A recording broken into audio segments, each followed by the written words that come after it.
سوال یہ ہے، کیا واقعی ہماری دشمنی مذہب کی خدمت کر رہی ہے، یا ہم صرف فرقہ واریت کے نام پر حق اور سچ سے نظریں چرا رہے ہیں؟ کیا ہمیں اس بات پر غور نہیں کرنا چاہیے کہ کون واقعی ظلم کے خلاف کھڑا ہے اور کون صرف تقریروں، کانفرنسوں اور تصویروں تک محدود ہے؟ مسلم امت کو اب آنکھیں کھولنی ہوں گی، سچ کو فرقے کی اینک سے نہیں بلکہ ایمان کی نظر سے دیکھنا ہوگا، کیونکہ اگر ہم نے اب بھی نہ پہچانا تو کل تاریخ ہمیں نہیں پہچانے گی۔ یہ بیت المقدس ہے، جہاں ہر دن ظلم کی ایک نئی کہانی جنم لیتی ہے۔ لیکن سوال یہ ہے، اس جنگ میں کون کس کے ساتھ کھڑا ہے؟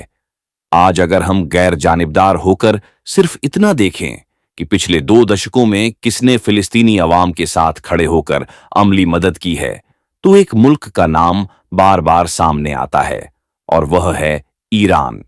ایران نے صرف بیان نہیں دیے بلکہ مدد کی، قربانیاں دیں، اپنے وسیلے خرچ کیے اور اپنی سالمیت تک داؤں پر لگا دی۔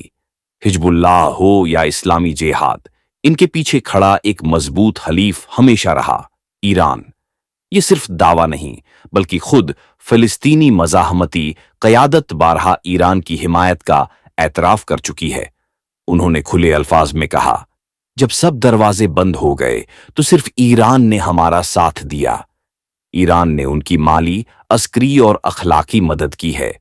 اس کے برعکس عرب دنیا کی بڑی ریاستیں، سعودی عرب، ترکی، قطر اور دوسرے عرب ممالک جو وسیلوں میں سب سے آگے ہیں، وہ فلسطین کے ساتھ نہیں بلکہ اسرائیل کے قریب اتر ہوتی جا رہی ہیں۔ کبھی خفیہ ملاقاتیں، کبھی تجارتی معاہدے، کبھی مشترکہ دفاعی منصوبے۔ ان کے دفتر، کاروبار اور معاہدے اسرائیلی مفادات کی خدمت کر رہے ہیں۔ یہ کوئی سازشی کہانی نہیں بلکہ اب تو یہ سب کھلے عام ہو رہا ہے۔ ٹرمپ کے دورے، معاہدہ ابراہیم اور خفیہ معاہدوں کا تسلسل، یہ سب ہمارے سامنے ہے۔